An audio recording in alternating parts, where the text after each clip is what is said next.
दोस्तों, श्री राधा श्री कृष्ण की प्रेमिका हैं तो देवी रुक्मणी पत्नी श्री कृष्ण दोनों से प्रेम करते थे। ऐसा माना जाता है कि श्री कृष्ण विष्णु जी के अवतार थे और देवी रुक्मणी लक्ष्मी जी की। तो फिर राधा किसकी अवतार थी?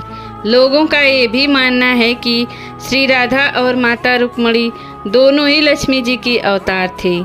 तो फिर ये प्रश्न उठता है कि एक ही साथ लक्ष्मी माँ ने दो अवतार कैसे ली? तो इसी रहस्यों के बारे में आज हम बातें करेंगे।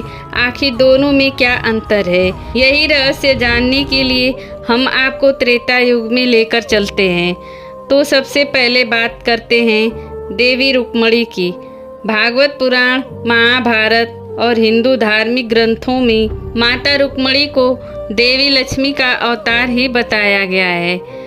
महाभारत में उल्लेख है कि रुक्मणी विदर्भ के राजा भीष्मक की पुत्री थी। अब जानते हैं श्री राधा के बारे में। तो उनके पिछले जन्म अर्थात त्रेता युग में जाना पड़ेगा। जब रावण का वध करके श्री राम सीता माता और लक्ष्मण के साथ अयोध्या आए थे तो उन्होंने सीता माता का त्याग कर दिए थे, जिसके पश्चात सीता माता महर्षि वाल्मीकि के आश्रम में रहने लगी। इसी बीच अयोध्या में राजसूय यज्ञ होने वाला था, जो कि बिना पत्नी के नहीं हो पाता। जबकि सीता माता का श्री राम त्याग कर चुके थे, तो यज्ञ होता कैसे? फिर मुनि वशिष्ठ के कहने पर सोने की सीता जी की मूर्ति बनवाई गई और फिर यज्ञ पूरा हुआ।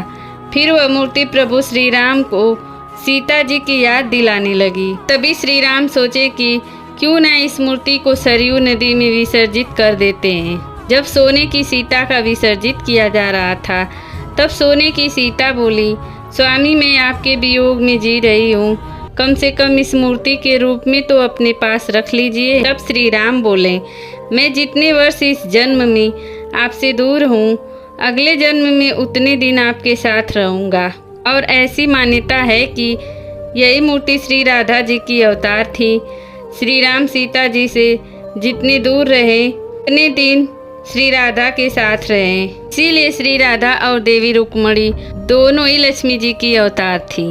देवी रुक्मणी को दैहिक लक्ष्मी और श्री राधा को आत्मिक लक्ष्मी माना जाता है। सीता जी श्री राम से जितने दिन दूर थी, श्री कृष्ण जी राधा के साथ उतने ही दिन रहे। वीडियो अच्छी लगी होगी तो प्लीज़ वीडियो को लाइक और चैनल को सब्सक्राइब कर लीजिए और कमेंट में जय श्री कृष्ण जरूर लिखिए।